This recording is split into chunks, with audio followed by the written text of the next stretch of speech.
Jacob had spent his entire life running. He ran from his brother Esau after stealing his blessing. He ran from the consequences of his past mistakes. He ran for years, building wealth, family, and influence, but never peace. Now, after fleeing from Laban, Jacob was forced to face the one thing he had avoided for decades: his past. Esau was coming. Reports reached Jacob that his brother was approaching with 400 men. Fear gripped his heart. Jacob did what he had always done. He planned, calculated, and prepared. He divided his family into groups, sent gifts ahead to appease Esau, and prayed desperately to God for protection. But on this night, strategy would not save him. That evening, Jacob sent his wives, children, servants, and possessions across the river Jabbok. One by one, they disappeared into darkness. When the last person had crossed, Jacob remained behind, alone, for the first time in many years. There was no one to negotiate for him, no one to deceive, no one to hide behind, just Jacob and God. As the night deepened, an unknown man suddenly appeared and seized Jacob.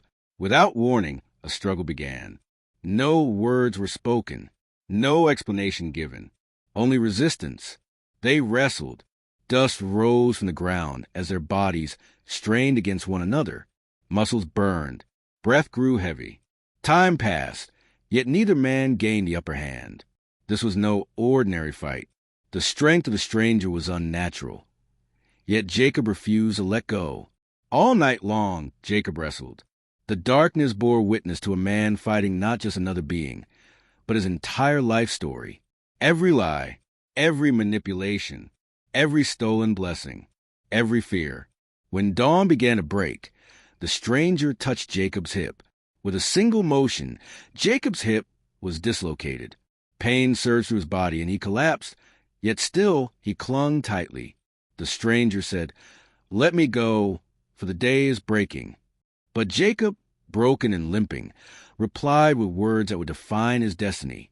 "I will not let you go unless you bless me." This was the moment everything changed. The stranger asked him, "What is your name?" Jacob answered, "Jacob." The name meant deceiver, supplanter, one who grasps the heel. It carried the weight of his past.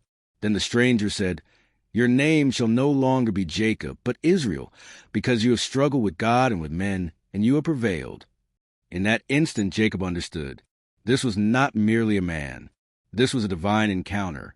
Jacob asked, "Please tell me your name." But the stranger did not answer. Instead, he blessed Jacob there. When the struggle ended, the stranger vanished. The sun rose over the horizon, illuminating a man forever changed. Jacob named the place Peniel, saying, "I have seen God face to face, and yet my life has been spared." From that day forward, Jacob walked with a limp. But it was not a weakness. It was a reminder that blessings do not come through deception forever. A reminder that God sometimes breaks us before he blesses us. A reminder that transformation requires surrender. Jacob went on to meet Esau, not as the fearful man who fled years before, but as Israel, a man changed by God. This was the night Jacob stopped running. This was the night God gave him a new name. This was the night that changed everything. In our next video, you would tell the story of how Jacob and Esau finally met. If you would like to follow the Bible story from Genesis to Revelation, subscribe to this channel. If you've ever read the story of Jacob wrestling with God, share how it made you feel in the comments. And if there's a Bible story you'd love us to tell next, let us know below.